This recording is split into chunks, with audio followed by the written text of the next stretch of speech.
Dhurandhar cinema పేరేంటో గుర్తుకు రావడం లేలే కానీ ఈ సినిమాను చూడమంటూ ఓ సబ్స్క్రైబర్ నాకు పదే పదే కామెంట్లు చేశాడు. మలయాళం సినిమాల పట్ల ఉండే క్యూరియాసిటీ హిందీ సినిమాలపై నాకు పెద్దగా ఉండదు. ఈ ధురంధర్ సినిమా కూడా రొటీన్ యాక్షన్ స్ప్రై థ్రిల్లర్స్ మయకరా కొత్తగా ఏం ఉంటుందిలే అని దానిపై నేను పెద్దగా ఇంట్రెస్ట్ చూపలేదు.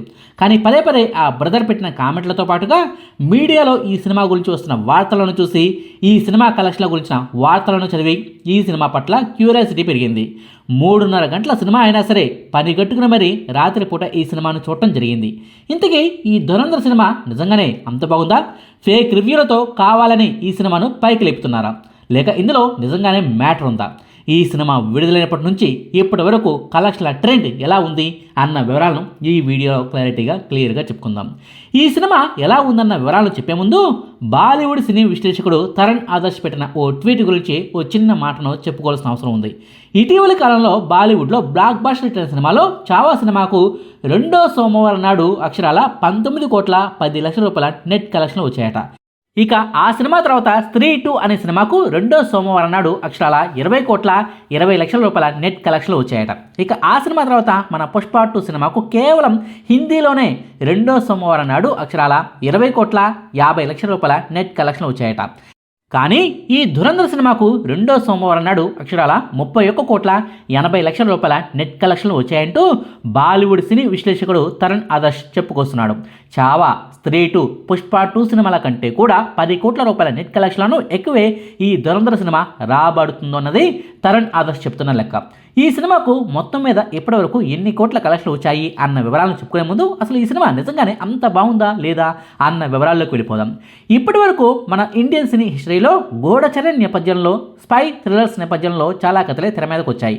విదేశాల్లో ఉంటూ భారత్కు రాబోయే ప్రమాదాలను ముందే పసిగడుతూ ఇక్కడి వాళ్లను అలర్ట్ చేస్తూ ఉండటమో, లేక ఆ గూఢచారులే రంగంలోకి దిగి మరీ ఉగ్రభూతాలను అంతం చేయటమో జరుగుతూ ఉంటుంది. కానీ ఈ ధురంధర్ సినిమాటిక్ స్క్రీన్ ప్లేకు చాలా దూరంగా, రియాలిటీకి చాలా దగ్గరగా ఉంది. గూఢచర్య అనగానే నిజంగానే ఇలా ఉంటారేమో అనిపించేలా ఈ సినిమాను తెరకెక్కించారు.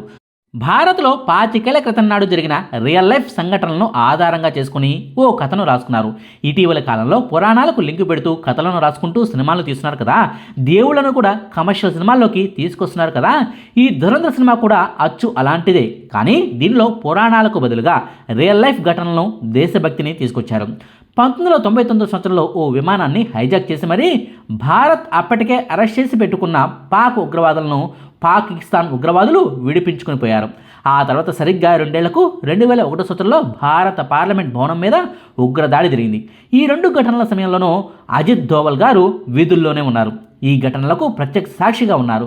ఏమీ చేయలేని నిస్సహాయ స్థితిలోంచి, ప్రభుత్వ వ్యవస్థల సహకారం లేమి నుంచి తానే స్వయంగా పూనుకుని మరీ ఓ స్పెషల్ ఏజెంట్ను తయారు చేసుకుని పాకిస్తాన్ గడ్డ మీదకు సీక్రెట్గా పంపిస్తే ఆ ఏజెంట్ ఏం చేశాడు, పాక్ వ్యవస్థల్లోకి చొచ్చుకుని వెళ్ళి మరి ఆ ఏజెంట్ చేసిన పనులేంటి అన్నదే ఈ ధురంధర్ సినిమా కథ.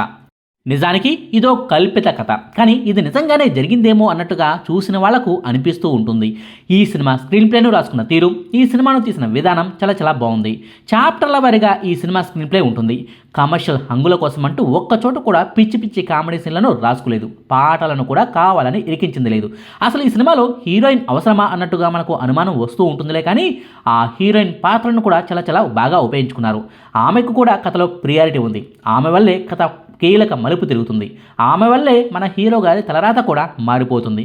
హీరోయిన్ ఉంది కదా, హీరో ఉన్నారు కదా అని చెప్పి వాళ్ళిద్దరి మధ్య లవ్ ట్రాక్ నడుస్తుంది కదా అని చెప్పి అశ్లీల దృశ్యాలను కూడా పెద్దగా చూపించింది ఏమీ లేదు. వాళ్ళ మధ్య లవ్ బాండింగ్ సీన్లకు కూడా చాలా తక్కువ ప్రియారిటీని ఇస్తూ, కథకు ప్రియారిటీని ఇస్తూ సినిమా సాగుతుంది. కాకపోతే సున్నిత మనస్కులకు ఇబ్బంది కలిగేలా ఫైట్లలోనూ, యాక్షన్ సన్నివేశాల్లోనూ రక్తపాతం అయితే ఘోరంగా కొన్ని సీన్లలో ఉంది. పాకిస్తాన్ గడ్డ మీద సగటు పాక్ పౌరుడిలా ఓ భారతీయుడు జీవిస్తూ ఏళ్ల పాటు నిరీక్షిస్తూ ఏ ఒక్కరిలోనూ తన పట్ల అనుమానం రాకుండా చేసుకుంటూ ఒక్కో మెట్టు పైకి ఎక్కుతూ లోకల్ గూండాల్లో ఓ గ్రూప్లోకి చేరి ఆ నాయకుడికి దగ్గరవుతూ క్రమక్రమంగా ఉగ్రవాదులకు కూడా చేరువవుతూ ఐఎస్ఐ ఉగ్రవాదులతో సత్సంబంధాలను పెంచుకుంటూ తన స్థాయిని పెంచుకుంటూ పొలిటికల్గా కూడా తన ఇమేజ్ను పెంచుకునేందుకు భారత సీక్రెట్ ఏజెంట్ చేసిన ప్రయాణమే ఈ ధురంధర్ సినిమా. భారత్ను పాకిస్తానీ ఉగ్రవాదులు ఎంతలా అవహేళన చేస్తుంటారు, భారత్ పేరెత్తితే చాలు వాళ్ళ రియాక్షన్ ఎలా ఉంటుంది, భారత్లో ఉగ్రదాడులు జరుగుతుంటే వాళ్ళు ఎలా పండగ చేసుకుంటుంటారు, భారత్లో జరిగే ఉగ్రదాడులను అక్కడే ఉండి మరి ఎలా లైవ్లో చూస్తుంటారు అన్న వివరాలను పక్కాగా చూపిస్తూ ఫేక్ కరెన్సీ నోట్లను భారత్లోకి ఎలా పంపిస్తుంటారన్నది చూపిస్తూ అత్యంత రియాలిటీగా ఈ సినిమాను తెరకెక్కించడం వల్లనే బాలీవుడ్ సినీ ప్రియులు ఈ సినిమాకు ఫిదా అయిపోతున్నారు.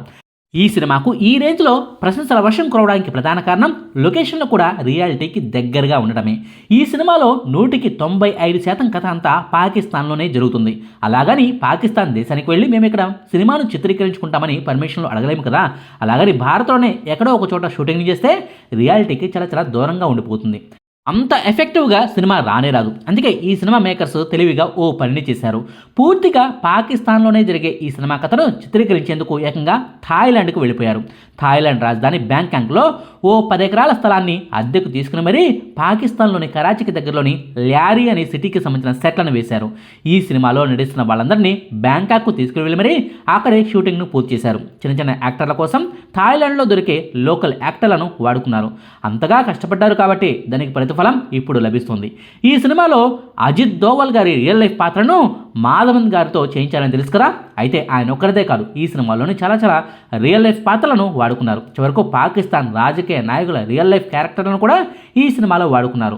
అచ్చంగా అవే రూపురేఖలను పెట్టి మరీ సినిమాను చూస్తుంటే వాళ్లే గుర్తుకొచ్చేలా మేకప్లను వాడారు. 2011 సంవత్సరంలో చనిపోయిన ఉగ్రవాది ఇలియాస్ కశ్మీరీ పాత్రను అర్జున్ రాంపాల్తో వేయించారు.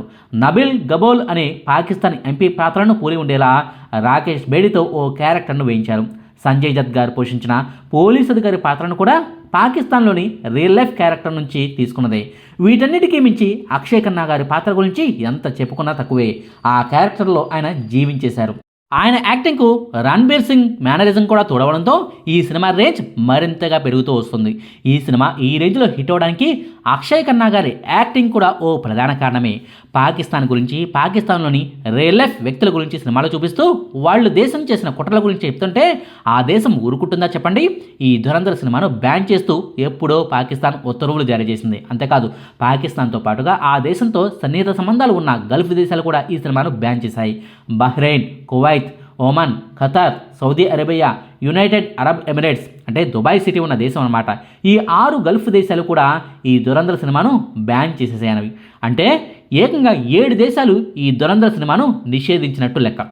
అంతేకాదు, ఈ సినిమాను నిషేధించడమే కాకుండా ఈ సినిమా టీం అందరిపైన పాకిస్తాన్లో కేసులను పెట్టే ప్రయత్నాల్లో కూడా అక్కడి రాజకీయ నాయకులు ఉన్నారు. సినీ దర్శకుడు, హీరో, నిర్మాతలతో పాటుగా ఇతర నటీనటులందరిపైన పాకిస్తాన్లో కేసులను పెట్టి తీరాలంటూ అక్కడి లోకల్ రాజకీయ నాయకుల నుంచి డిమాండ్లు వస్తున్నాయి. అంతేకాదు, ఈ ధురంధర్ సినిమాకు వ్యతిరేకంగా తమ స్టైల్లో భారత్కు వ్యతిరేకంగా ఓ సినిమాను తీసేందుకు కూడా వాళ్ళు ప్లాన్ చేస్తున్నారట. చూడాలి మరి వాళ్ళ సినిమా ఎప్పుడు వస్తుందో అన్నది.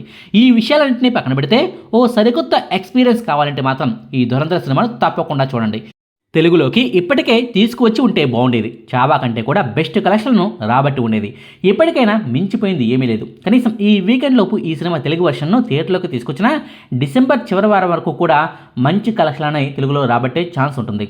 ఎందుకు ఈ మాటను ఇంత గట్టిగా చెప్తున్నానంటే ఈ ధురంధర్ సినిమాకు అత్యధిక వసూళ్లు వస్తున్న సిటీల్లో ప్రస్తుతం 5వ స్థానంలో మన హైదరాబాద్ ఉంది.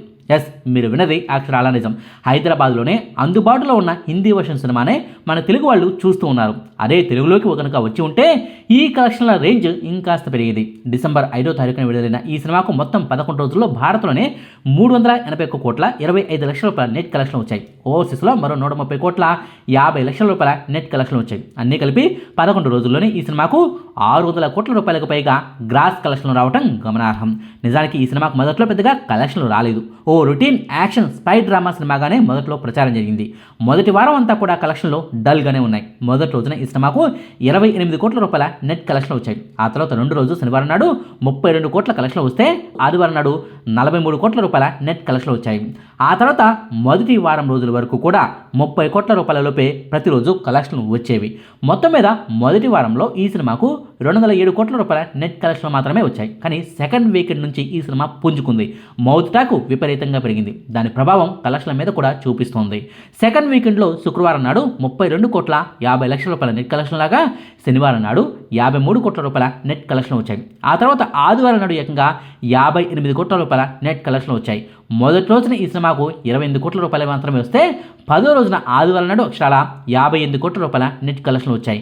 మొదటి రోజు కంటే 10వ రోజే ఈ సినిమాకు రెట్టింపు కలెక్షన్లు రావడం అనేది మౌత్ టాక్ రేంజ్ ఏంటన్నది చెప్పకనే చెప్తుంది. అంతేకాదు వర్కింగ్ డేస్లో కూడా ఈ సినిమాకు కలెక్షన్లు పోటెత్తుతున్నాయి. రెండో సోమవారం నాడు అంటే మొన్న సోమవారం నాడు కూడా ఈ సినిమాకు 30,50,00,000 రూపాయల నెట్ కలెక్షన్లు వచ్చాయి. ఇది కూడా మొదటి రోజు కలెక్షన్ల కంటే కూడా ఎక్కువే. ఈ కలెక్షన్ల లెక్కలు చూస్తుంటే, ఈ ట్రెండ్ చూస్తుంటే, మేకర్స్ కనుక కరెక్ట్గా ప్లాన్ చేసుకుంటే, వివిధ భాషల్లోకి ఈ సినిమాను విడుదల చేసి ఉంటే 1,500 కోట్ల రూపాయల వరకు గ్రాస్ కలెక్షన్లు వచ్చే ఛాన్స్ అయితే లేకపోలేదు. చూడాలి మరి తెలుగులోనూ ఈ సినిమాను రిలీజ్ చేస్తారో లేదో అన్నది. ఇదండి ధురంధర్ సినిమా గురించిన వివరాలు, ఆ సినిమా కలెక్షన్ ట్రెండ్కు సంబంధించిన సమాచారం. మీకు ఈ వీడియో నచ్చితే లైక్ చేయండి, షేర్ చేయండి. మరిన్ని ఆసక్తికరమైన వీడియోల కోసం మా కొత్త ముచ్చట ఛానల్ను సబ్స్క్రైబ్ చేయడం మాత్రం మర్చిపోకండి. Thank you.